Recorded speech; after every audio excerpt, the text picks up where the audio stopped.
resiliency. So now in our world of coronavirus, there's so much talk about the immune system. And I think there is some conflicting dialogue and language when we think about immune suppression and stuff. When we spent some other shows talking about that, but often I do speak about immune resiliency, right? The ability for your immune system to be resilient. And when coronavirus first came on here a year ago, early on, is I did I think it was like a 7 or 9 part series, right? I called it Immune 101. And we are actually reformulating that, editing it a little bit and reformulating that. It's as poignant today as it was then, and we will be re-releasing that, right? The Immune 101 course in its new format very shortly. So look forward to that. Look to that. Reach out to us if you need some more information about that. So we are going to kind of continue. And I'm going to answer that question. I'm just going to say we are going to continue our discussion. This month-long discussion is really revolving around our gut microbiome and the symptoms and the solutions regarding the gut.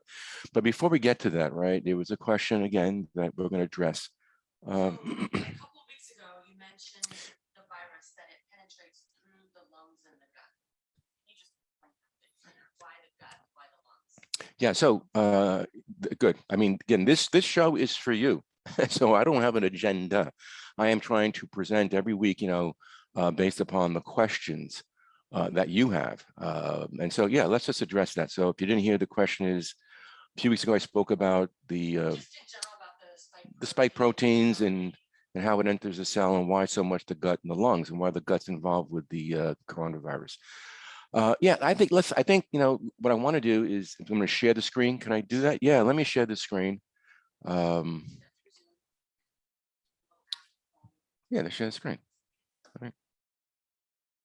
I think I'm getting pretty good at this. All right. So the first thing I want to do is to pull up, where's that picture? Right here. Boom. Okay. That's a pretty big picture.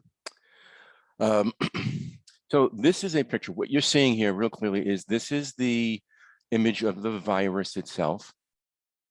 Okay, on the surface of the virus are the the spike proteins in red, right? So we all have heard of the spike proteins.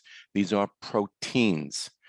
Okay, so what happens is that on the surface of certain cells in the body, and I'll show you another picture, but your lung cells, in your gut, in your blood vessels, in your kidneys, are certain receptors on that cell called ACE or ACE receptors.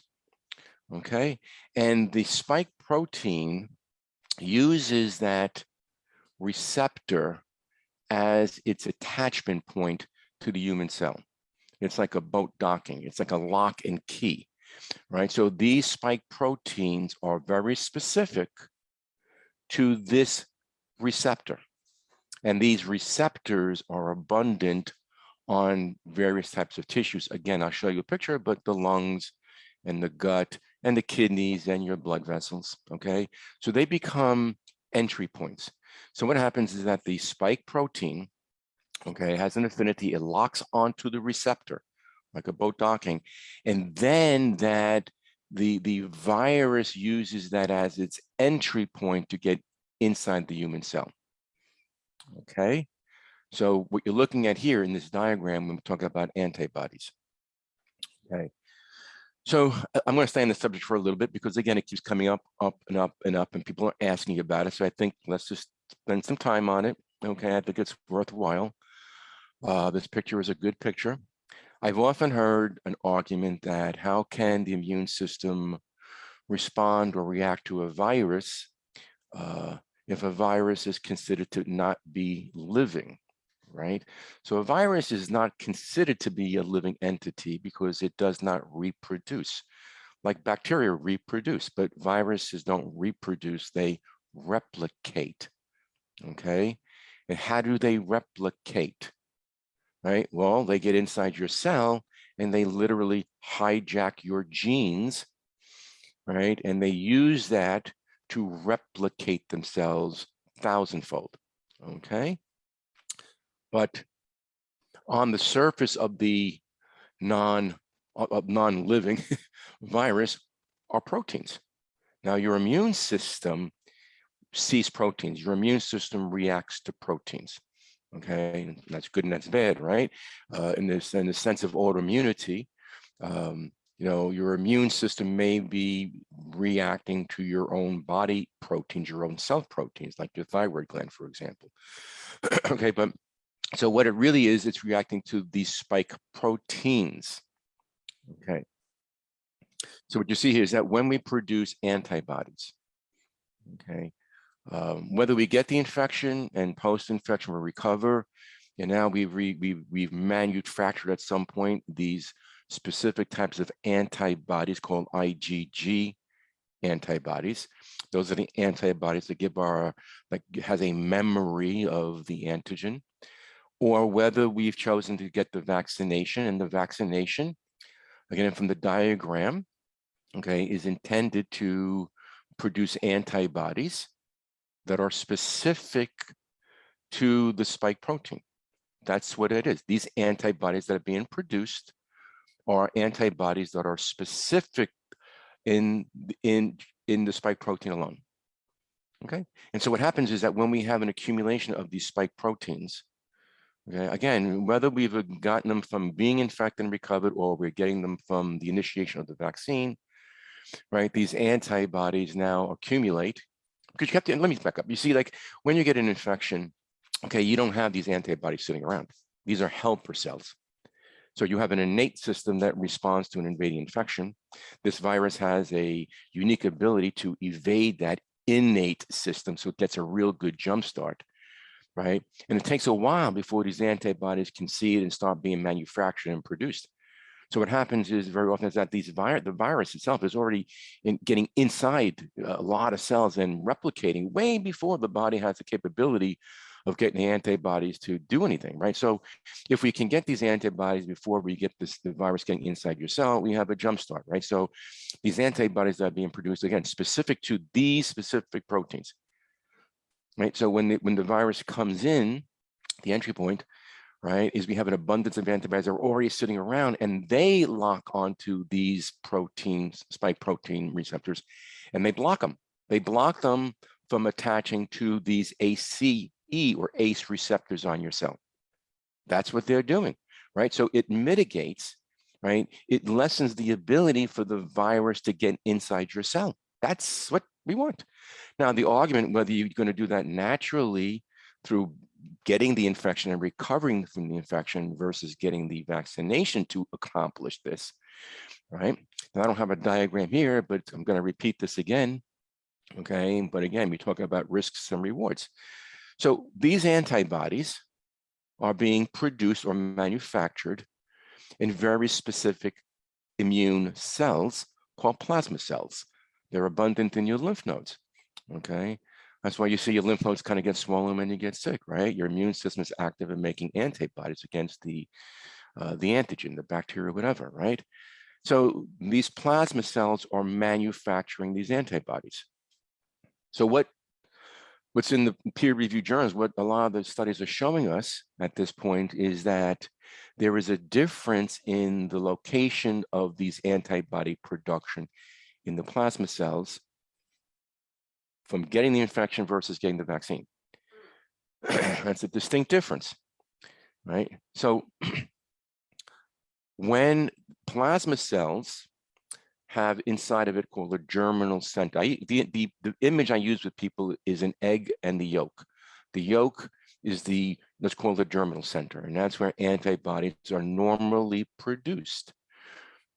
But what seems to happen is that when we get the infection and the immune system and these plasma cells start to manufacture these antibodies, the antibodies are not being manufactured in the yolk or the germinal center. They're being manufactured in the white part of the egg, the albumin, right? Let's just call it that, outside the germinal center. So they're still producing the antibodies, but they're not producing them in the same way that it normally occurs. It seems that they are being activated in this part outside the germinal center. What what does that mean is that it seems that these antibodies that are being manufactured by being infected outside the germinal center have more capability of cross-reacting with your own body self-tissue, right? Meaning that your immune system makes these antibodies and they become a little bit non-specific and they can turn on or trigger autoimmunity. So there seems to be, right, that many people who get the infection when these antibodies are being manufactured, they're also cross-reacting with self-tissues, whether it be blood vessels, thyroid, liver, it doesn't make a difference, right? And that's why you're seeing an increase, what we call an explosion of autoimmunity post-COVID infection. In contrast, right, it seems to be that the research so far is that the antibodies that are being manufactured, that are being initiated by the messenger RNA vaccination, these antibodies are being manufactured in the yolk or in the germinal center. That is a very strong distinction. And so these antibodies being produced in the germinal center, again, which is making antibodies against these spike proteins, they seem to be more specific and less cross-reactive with self-tissue. So a little bit more protection against the development of autoimmunity. I hope that is a strong distinction. Okay, now going back to the original question itself about the entry point, about the lungs and the gut. Okay, so if you look at the image, right, you're seeing these receptors, and we're going to call these ACE receptors on cells that these spike proteins attach to. So what antibodies are trying to block that. So in this picture, okay, it's just a kind of a black and white picture.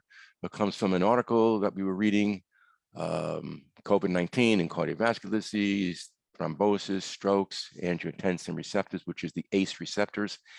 And the diagram is just showing you how many of these receptors, these ACE receptors, high abundance are in your lungs, especially in the deep part of your lungs called the alveoli, right? So as the virus it attaches to those ACE receptors and it seems to infiltrate those lung cells pretty quickly, right? So it's going to begin to create damage to the lung cells pretty quickly. But there's also a high abundance of these ACE receptors in the digestive tract, right? So the digestive tract becomes an entry point to this, right? There's a lot of these ACE receptors also in the cardiovascular system, in the endothelial wall, right? And we also have these ACE receptors in your kidneys and your liver, okay? But the high density, I guess you might say, is in the lungs and in the gut, but also the blood vessels, the kidneys, and the liver, and also in men in the testes, as shown down here. As strange as that sounds, okay? So here's the ACE or ACE2 receptors is expressed on lungs, gut, kidney, epithelial cells, cardiac muscles, heart, endothelial cells, and in the testes, and to a lesser extent in the breast and skin and other organs. So they're everywhere. But again, the lung and gut, high density, followed by the kidneys, heart, and the liver, basically. Okay. Is there anything else I can answer on that, you think?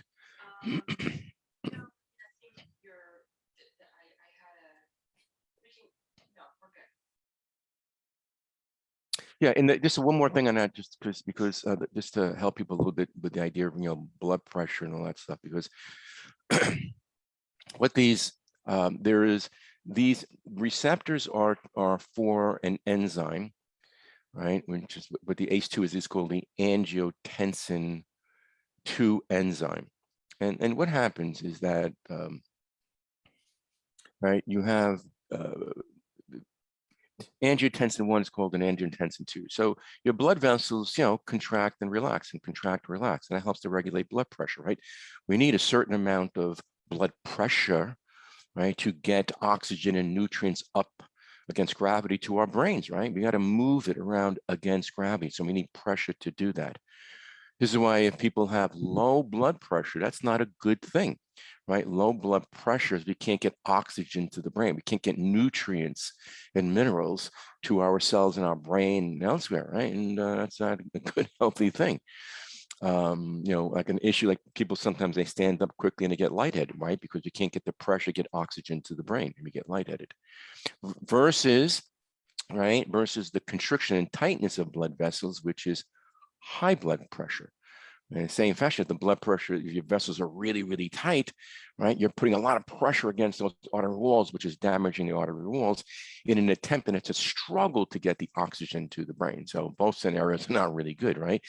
But this delicate kind of constriction and relaxation of your blood vessels, right, is regulated by this system called the angiotensin system. So the angiotensin 1 stimulates the angiotensin 2, which is to create tension and tightness, to increase pressure. And it's the AC2, the angiotensin 2, that enzyme that then causes that constriction to relax. Let me repeat that, a little confusing, right? So the AC2, what we're talking about with coronavirus, is the activation of these receptors turns on the enzyme that relaxes your blood vessels. That's a good thing. We want that, right? But if the coronavirus is hijacking that, right, then you don't get activation of that enzyme. The coronavirus interferes with the activation of that enzyme, and then therefore the inactivation means that you cannot relax your blood vessels, and so it's going to cause your blood pressure to go up. So the very nature of getting the infection is going to cause your blood pressure to go up. This is why so many people develop headaches, right, and hypertension, right? But imagine if a person already has high blood pressure, and then they get this on top of that. That's not a good thing, right? That's the reason why people have hypertension and cardiovascular problems, right? When people have diabetes, it tends to also cause cardiovascular issues and hypertensive states.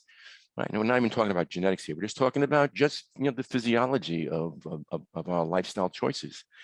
Again, so blood pressure and type 2 diabetes, right? These things, many of these things certainly can be regulated. And much of what we do in our work is to campaign help people, right? But many of these things are lifestyle induced, which is one of the reasons why you think about what goes on in our country and why the United States has the highest gross amount of people infected with coronavirus.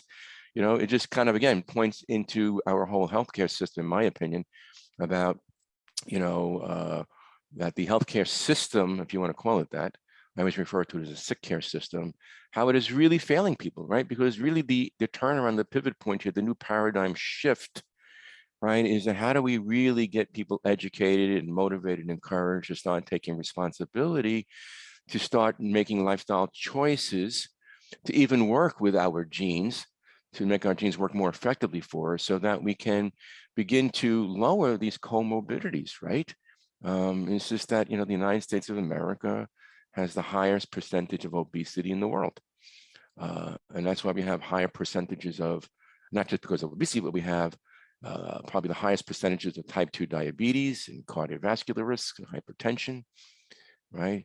I don't know, you can't quote me, but I think maybe blood pressure medication, maybe outside of statin drugs, but blood pressure medications may be the most prescribed medication. Okay, so, okay, I know we talk a lot about that and I kind of get sideways, but I mean, again, these questions come up a lot. And so this show is really designed to answer your questions, and I hope that is. And if this inspires you to ask more questions relative to this, just reach out.